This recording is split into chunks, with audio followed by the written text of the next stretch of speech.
From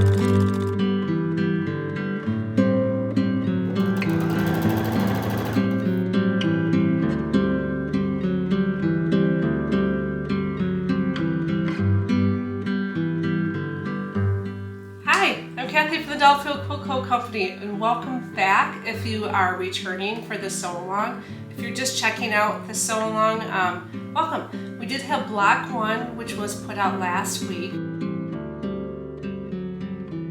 So if you are wanting to follow along, just make sure you catch up on block 1, and also visit our website at delafieldquiltco.com, where I provide all of the information regarding the sew along. And this sew along is only 4 weeks in total, just because it's less blocks to make, but I will walk you through step by step how to make each block and then how to put the whole quilt together in the end. All right, let's start block number 2. All right, for block 2, you're gonna need to again get the foundation paper piecing patterns. And we are gonna need 4 block 2s. So you're gonna need 4 of these patterns for each block. So a total of 16 patterns. And if you're wondering if this looks exactly like block 1, it pretty much is, with the exception of we have some stripes right here in this starter block here. Otherwise, it's exactly the same size as block 1. And to start, I'm just gonna cut out my pieces. I like to have about 1/8 of an inch around them.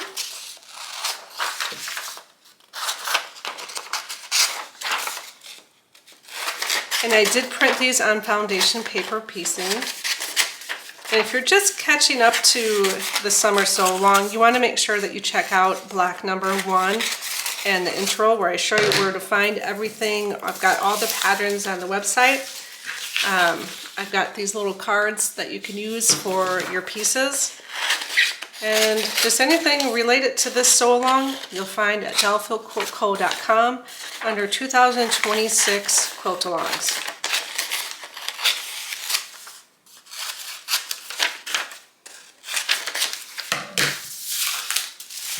Okay, so I just loosely cut around this. Now I won't go into too much detail on how to foundation paper piece, because I did that in block 1. So make sure you check out that video if you haven't yet.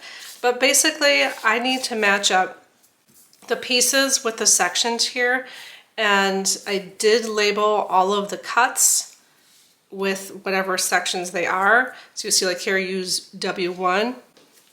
Here's my W1 piece, and all that's online in the pattern instructions. And then basically you want to sew these in order that they appear in the pattern. So A1 is going to be your first piece, A2 second, A3, and so forth. And you do sew this from the back side of the pattern.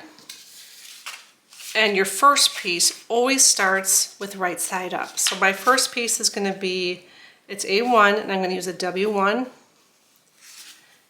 And this one is right sides up. I'm going to kind of use the light to place this.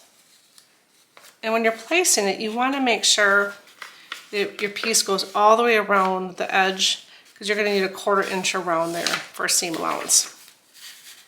And then you take your second piece, and in this case it's going to be an R1, and that's going to go face down on top of this first piece here. But to help figure out where that line is that you need it, I like to just fold it with, I'm holding the fabric, I fold it down, and I just put a crease between that A2 and the A1. That gives me kind of the line that I'm going to be sewing on. Then I'm going to place this second piece right side down, and I want to basically start at that fold line, and then I'm going to scooch it up about a 1/4 inch to make sure I've got the seam allowance. And then I just hold it with my fingers. You could pin this, but I'm just going to hold it, and then I'll go with the sewing machine, and I'll just sew right on the line in between A1 and A2. And you do want to use a short sewing stitch, because it makes it a lot easier to rip the paper off in the end. Again, at my sewing machine, I'm just holding these together, making sure they're both in the right spot. I'm going to lower my presser foot and make sure that that line is going to go right down the center, so the needle goes right on the line.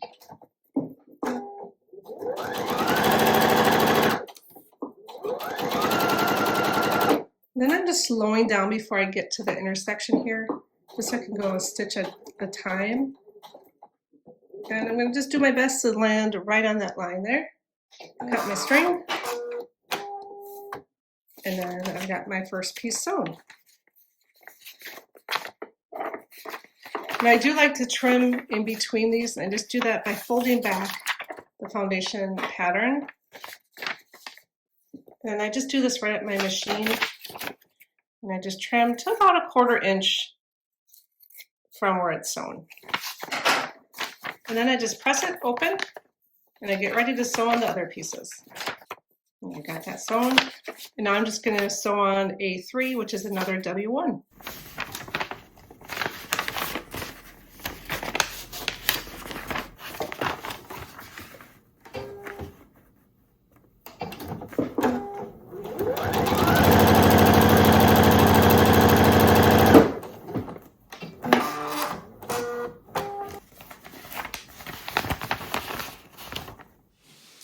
Okay, and then I've got that first middle section of block 2 all done. And you need a total of 4 of these for each of the blocks. You need a total of 4 blocks. So now to trim this, I'm just going to take my ruler, and I do want to use the 1/4 inch on my ruler versus the printed pattern. I just find that helps me to be more consistent, and so I have a consistent seam allowance all the way around all the patterns. And I just put that 1/4 inch in line right on top of the 1/4 inch in line here of the pattern. And I just cut with my ruler, and I do that all the way around the pattern pieces.